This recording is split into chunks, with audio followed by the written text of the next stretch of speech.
2 जून 1995 लखनऊ का Mirabai guest house. जी हाँ, ये वही तारीख और जगह है जिसकी याद एक बार फिर बसपा सुप्रीमो मायावती ने समाजवादी पार्टी के प्रमुख अखिलेश यादव को दिलाई है। इस दिन आखिर ऐसा क्या हुआ था जिसने यूपी की सियासत की चूल्हे हिलाकर रख दी, ये हम आपको बताएं। उससे पहले मायावती ने क्या कहा वो हम आपको बताते हैं। माया ने सोशल मीडिया प्लेटफॉर्म एक्स पर लिखा, सपा ने 2 जून 1995 का घिनौना कृत्य जैसे अनेकों दलित विरोधी फैसले लिए हैं। माया 2 जून 1995 के जिस घिनौने कृत्य की बात कर रही हैं, उसकी रूपरेखा सालों पहले बननी शुरू हुई थी। बात 6 दिसंबर 1992 की है, जब बाबरी मस्जिद विध्वंस हुआ तो तत्कालीन केंद्र सरकार ने यूपी की कल्याण सिंह सरकार को बर्खास्त कर दिया। 1993 में विधानसभा चुनाव हुए तो बसपा के संस्थापक काशीराम ने समाजवादी पार्टी के साथ गठबंधन कर चुनाव लड़ा। काशीराम के 167 उम्मीदवारों में से 67 ने जीत दर्ज की, जबकि मुलायम सिंह यादव के कुल 109 सदस्य विधानसभा पहुंचे। जिसके बाद सपा बसपा ने मिलकर यूपी में सरकार बनाई और काशीराम ने मुलायम सिंह यादव को मुख्यमंत्री बना दिया। शुरुआत में तो सब सरकार में ठीक चल रहा था, लेकिन वक्त के साथ गठबंधन में दरार भी पड़ गई। इसकी सबसे बड़ी वजह यह मानी जाती है कि उन दिनों प्रदेश के सियासी गलियारों में चर्चा थी कि मुलायम सिंह यादव नाम के मुख्यमंत्री हैं, सुपर सीएम तो काशीराम है। ये बात मुलायम सिंह यादव को खूब खटकती थी। जानकार बताते हैं कि काशीराम भी मुलायम को ज्यादा भाव नहीं देते थे। वो कभी मुलायम सिंह यादव से मिलने नहीं जाते थे, बल्कि खुद मुलायम को मिलने गेस्ट हाउस बुलाया करते थे। इतना ही नहीं, जब मुलायम मिलने आते तो काशीराम उन्हें घंटों इंतजार भी कराते। ये सब चल ही रहा था कि 1995 में यूपी पंचायत चुनाव आ गए। 50 जिलों में 30 पर समाजवादी पार्टी की जीत हुई, जबकि बसपा के खाते में महज 1 सीट आई।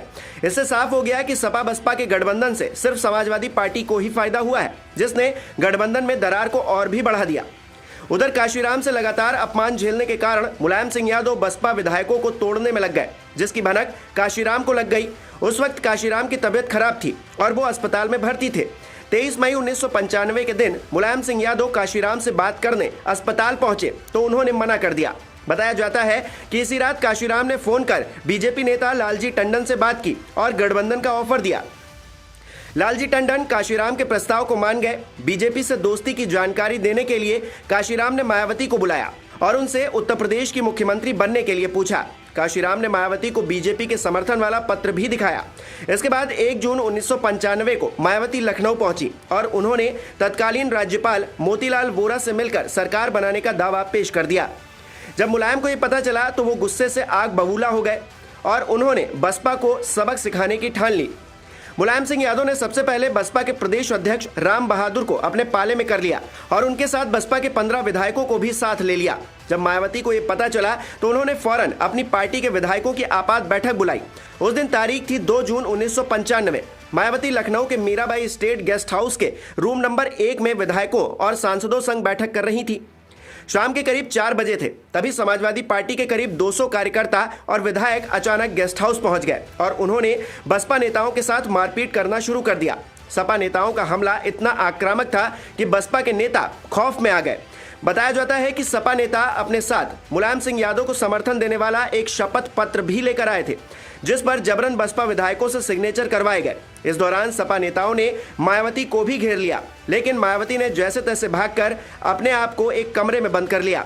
जानकार कहते हैं कि जिस वक्त गेस्ट हाउस में एक कांड हो रहा था, उस वक्त लखनऊ के तत्कालीन वरिष्ठ पुलिस अधीक्षक ओपी सिंह वहां सिगरेट पी रहे थे। मौके पर पुलिस बल भी मौजूद था, लेकिन सब तमाशबीन ही बने रह गए। तमाम रिपोर्ट्स में दावा किया जाता है कि अगर उस दिन मायावती सपा नेताओं के हाथ आ जाती तो वो आज जिंदा नहीं होती। कहा तो यहां तक जाता है कि सपा नेताओं के हाथ मायावती की साड़ी तक पहुंच गए थे और शायद यही वजह है कि गेस्ट हाउस कांड के बाद मायावती ने कभी साड़ी नहीं पहनी।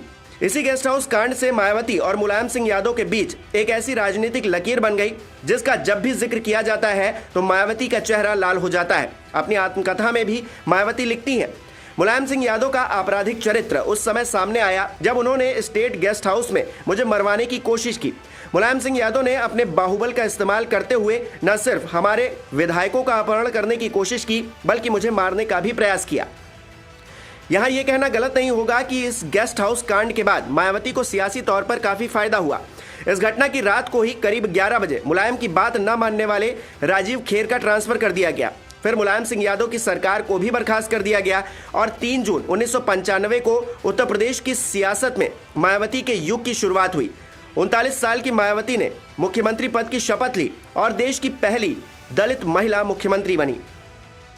हालांकि 2019 के लोकसभा चुनाव के वक्त सियासी माहौल दोबारा बदला तो मायावती और मुलायम सिंह यादव फिर से एक मंच पर साथ नजर आए, लेकिन चुनाव बाद सपा बसपा के रास्ते फिर से अलग हो गए। अब एक बार फिर विपक्षी गठबंधन में दोनों के साथ आने की उम्मीद है। देखते हैं आगे क्या होता है।